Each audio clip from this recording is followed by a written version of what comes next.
Dan Alhamdulillah, Allah Subhanahu wa Ta'ala telah izinkan kami beberapa bulan yang lalu satu jamaah dari Bogor, dari satu halaqah. Allah Subhanahu wa Ta'ala hantarkan kami ini ke negerinya orang kafir. Allah Subhanahu wa Ta'ala telah memperlihatkan kuasanya, hadirin yang mulia, dari bahasa yang berbeda-beda.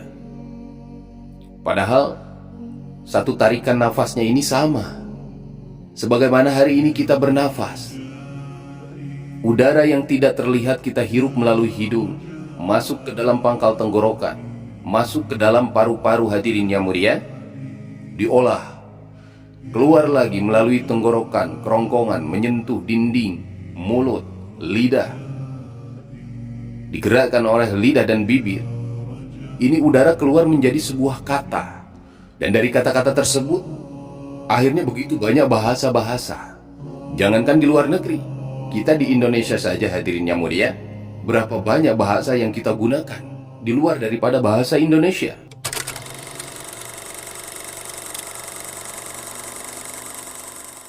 Assalamualaikum warahmatullahi wabarakatuh. Innal hamdalillah nahmaduhu wa nasta'inuhu wa nastaghfiruh wa nu'minu bihi wa natawakkalu alaihi wa na'udzu billahi min syururi anfusina wa min sayyiati a'malina. May yahdihillahu fala mudilla lahu wa may yudlilhu fala hadiya lahu. Asyhadu an la ilaha illallah wahdahu la syarika lahu wa asyhadu anna Muhammadan 'abduhu wa rasuluhu la nabiyya ba'dah.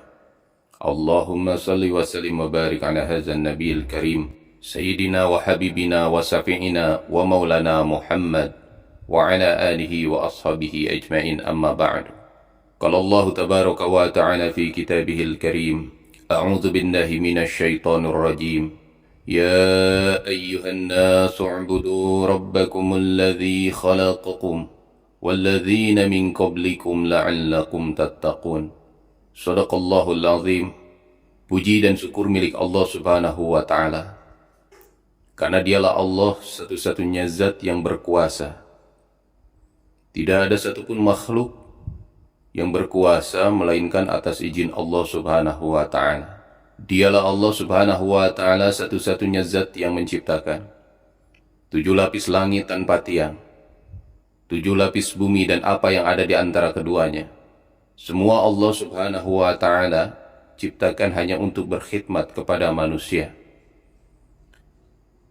Maka sudah selayaknya kita sebagai manusia bersyukur kepada Allah Subhanahu wa Ta'ala. Karena bagaimana tidak, hadirin yang memuliakan Allah Subhanahu wa Ta'ala.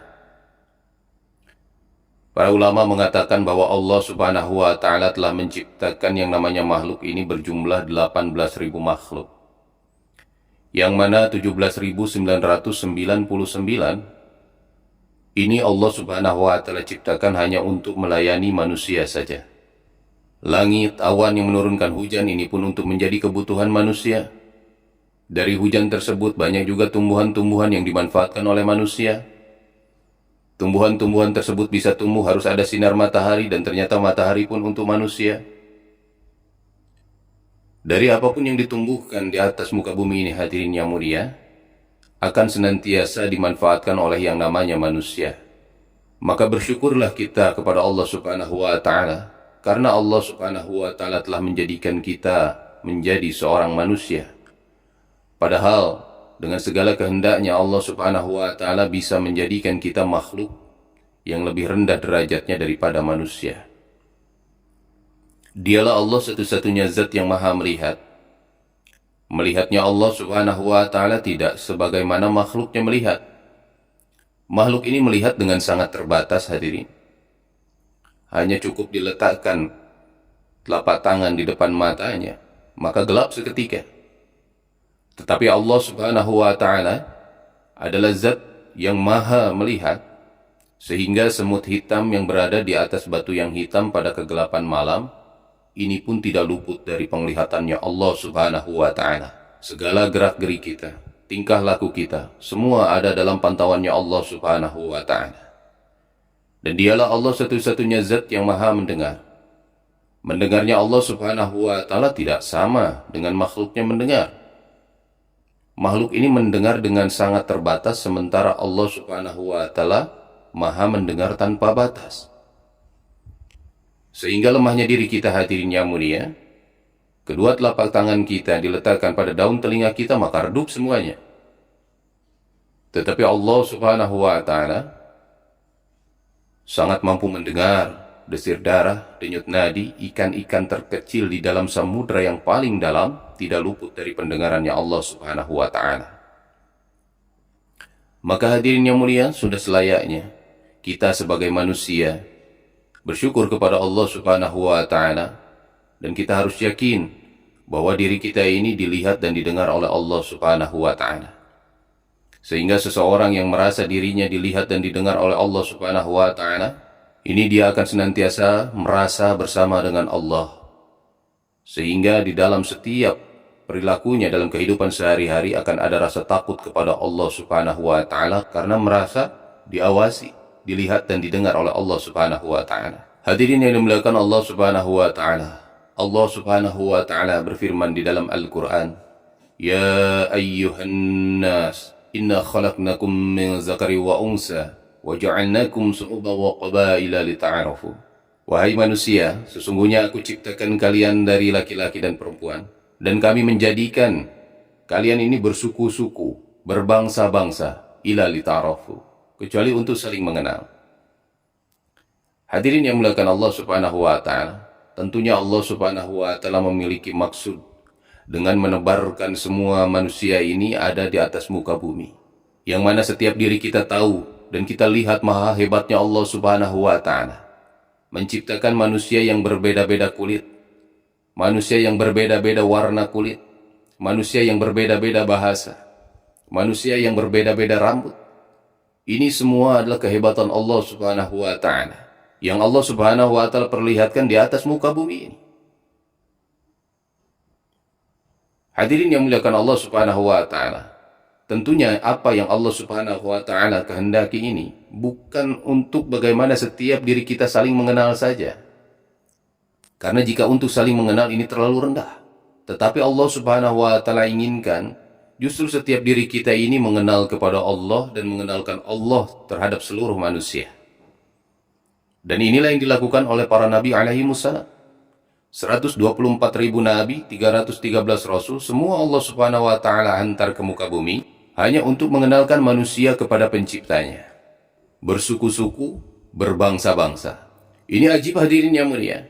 Dan alhamdulillah Allah subhanahu wa ta'ala telah izinkan kami beberapa bulan yang lalu satu jamaah dari Bogor, dari satu halaqah. Allah subhanahu wa ta'ala hantarkan kami ini ke negerinya orang kafir. Dan alhamdulillah Allah subhanahu wa ta'ala telah berikan kesempatan kita buat dakwah 1 bulan di Jerman, 3 bulan di Turki. Dengan perjalanan yang luar biasa, semua di luar apa yang kami rencanakan. Tetapi ternyata Allah subhanahu wa ta'ala memiliki maksud, dan rencana Allah subhanahu wa ta'ala adalah sebaik-baiknya daripada rencana yang dibuat oleh manusia.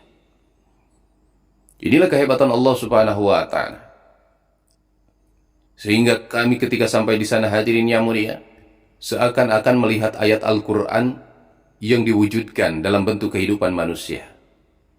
Sebagaimana yang telah saya sampaikan di dalam satu ayat tadi dalam surat Al-Hujurat. Maka hadirin, jika hari ini kita lihat datang orang asing dari penjuru dunia datang ke negara kita, terkadang perhatian kita ini terfokus kepada mereka ketika mereka berjalan di jalanan, atau sedang melakukan aktivitas, orang-orang bule. Begitupun hadirin yang mulia, ketika kita datang kepada satu negeri, kita pun dianggap seperti orang bule. Fokus perhatian mereka kepada diri kita hadirin akan memiliki nilai lebih. Tetapi manakala kita hijrah, berangkat kepada satu daerah, kepada satu kota, bahkan sampai kepada satu negara hadirin yang mulia, tidak membawa kesan agama, maka ini tidak ada bedanya dengan manusia-manusia yang lainnya yang tidak beriman kepada Allah subhanahu wa ta'ala. Tetapi manakala setiap diri kita pindah ke satu daerah, satu desa, satu kota, bahkan setiap negara dengan membawa agamanya Allah subhanahu wa ta'ala, maka ini akan menjadi perhatian yang sangat khusus daripada orang-orang yang belum mengenal agama Islam. Bahkan orang-orang Islam sendiri pun yang berada di negara-negara yang mayoritas ini bukan muslim hadirin, melihat orang-orang yang berpenampilan dalam syariah, maka ini pun akan membuat kesan mereka. Allah Subhanahu wa Ta'ala telah memperlihatkan kuasanya, hadirin yang mulia, dari bahasa yang berbeda-beda. Padahal satu tarikan nafasnya ini sama. Sebagaimana hari ini kita bernafas. Udara yang tidak terlihat kita hirup melalui hidung, masuk ke dalam pangkal tenggorokan, masuk ke dalam paru-paru, hadirin yang mulia, diolah, keluar lagi melalui tenggorokan, kerongkongan, menyentuh dinding, mulut, lidah, digerakkan oleh lidah dan bibir. Ini udara keluar menjadi sebuah kata. Dan dari kata-kata tersebut, akhirnya begitu banyak bahasa-bahasa.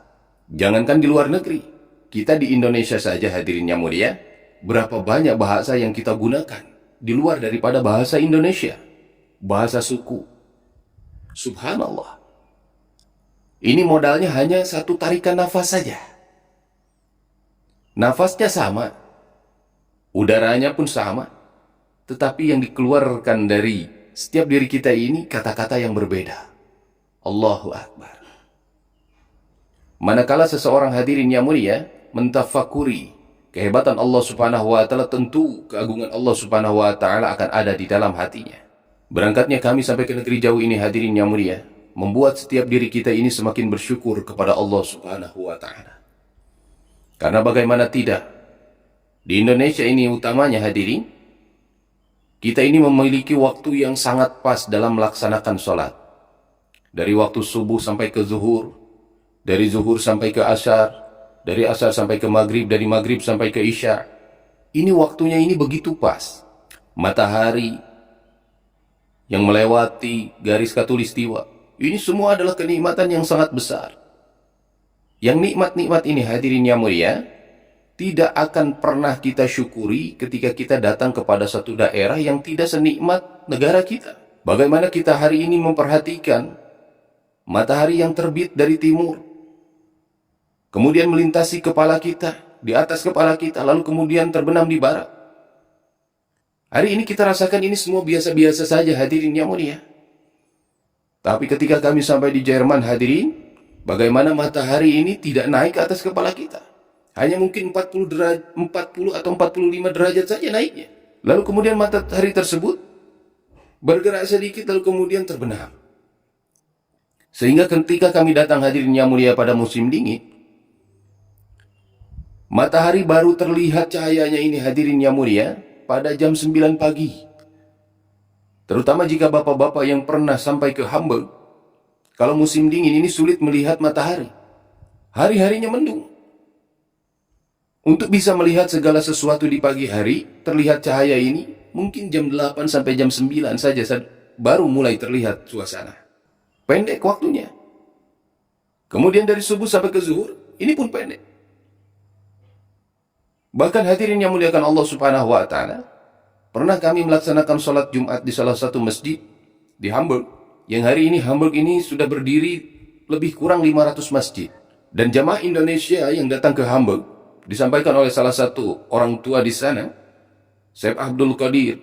Kemudian juga ada beberapa orang di sana yang mengatakan bahwa jamaah Indonesia ini terakhir 20 tahun yang lalu masuk Hamburg.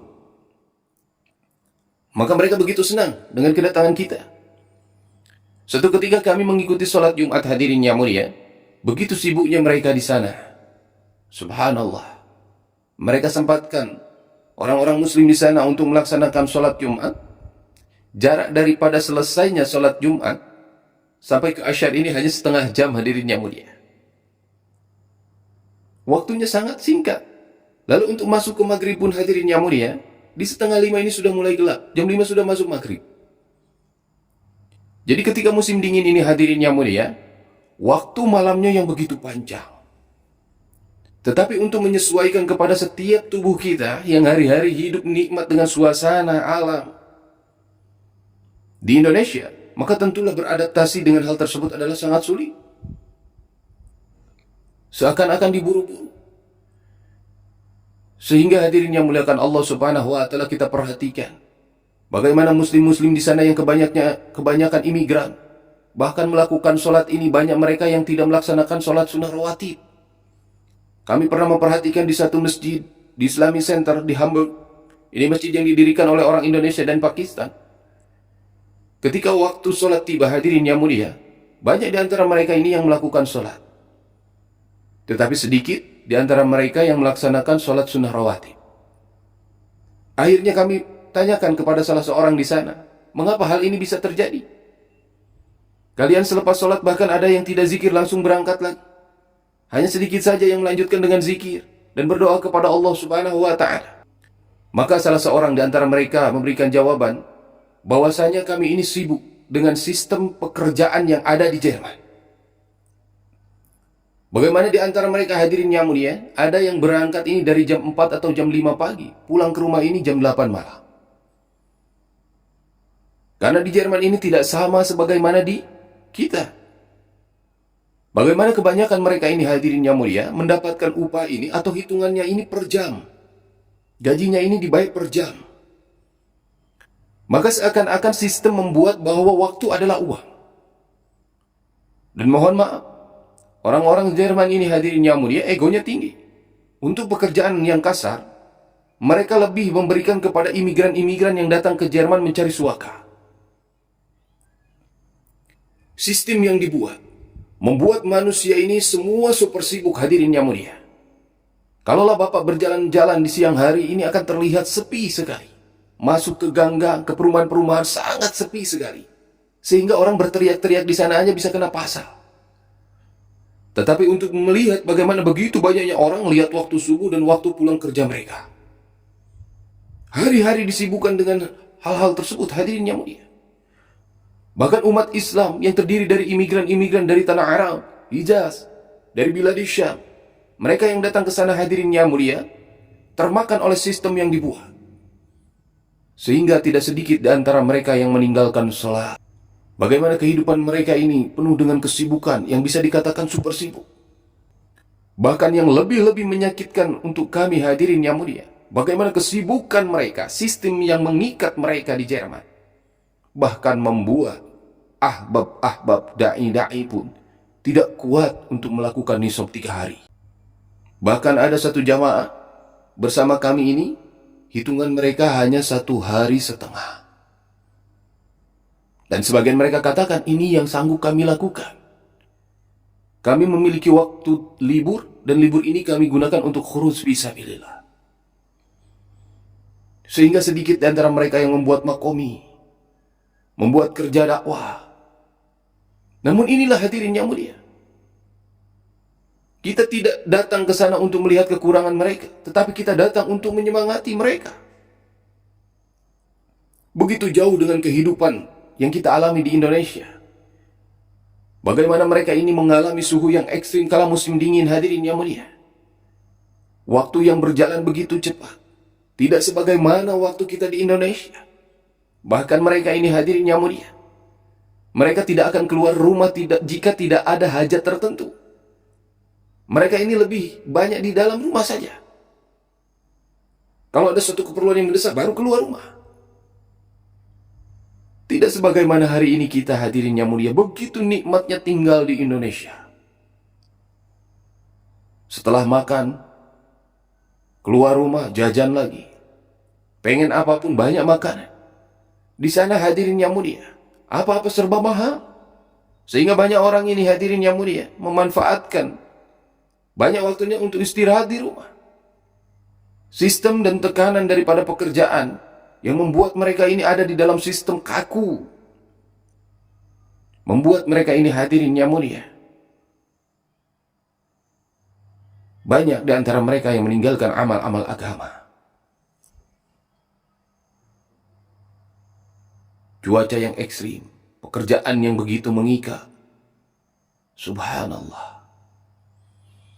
Jauh dengan kehidupan kita sebagai umat muslim di Indonesia.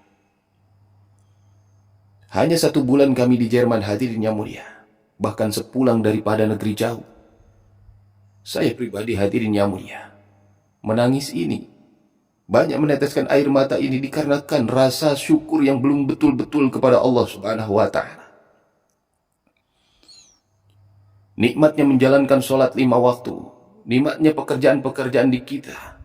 Bahkan kita bisa jumpai begitu banyak makanan, waktu luang, mengamalkan agama yang mudah, masjid banyak, majelis taklim tidak sedikit. Tetapi sedikit di antara kita yang mampu memanfaatkan nikmat yang begitu besar kepada Allah Subhanahu wa Ta'ala. Padahal itu semua karunia nikmat yang akan ditanya oleh Allah Subhanahu wa Ta'ala. Setelah melihat bagaimana keadaan muslim di sana, keadaan Islam di negeri kafir, terutama di Jerman, hadirin yang mulia, lebih tepatnya kami bergerak di Hamburg. Datang kami ke Indonesia, hadirin yang mulia, membawa perasaan yang begitu lemah. Ternyata kami tidak pandai bersyukur kepada Allah Subhanahu wa Ta'ala. Senantiasa air mata ini keluar, hadirin yang mulia, adalah begitu takutnya tentang ancaman Allah Subhanahu wa Ta'ala. La in syakartum la azidanakum. Bersyukur maka akan ditambah nikmatnya. Wa la in kafartum inna azabi lasyadid. Barang siapa mengingkari nikmat, maka azab Allah yang sangat pedih. Hadirin yang muliakan Allah Subhanahu wa Ta'ala, terbentuknya rasa syukur yang betul kepada Allah Subhanahu wa Ta'ala ketika kita berada di satu tempat di mana tempat tersebut tidak wujud nikmat-nikmat sebagaimana hari ini Allah Subhanahu wa Ta'ala berikan nikmat tersebut kepada diri kita. Maka ini, hadirin yang mulia, pentingnya kita membawa agama ke seluruh dunia, yang pada intinya terutama kita sebagai umat muslim di Indonesia harus lebih bersyukur lagi kepada Allah Subhanahu wa Ta'ala. Dengan segala kenikmatan yang ada, bahkan diri kita pun dipilih menjadi da'inya Allah Subhanahu wa Ta'ala untuk menghantarkan agama ke seluruh dunia.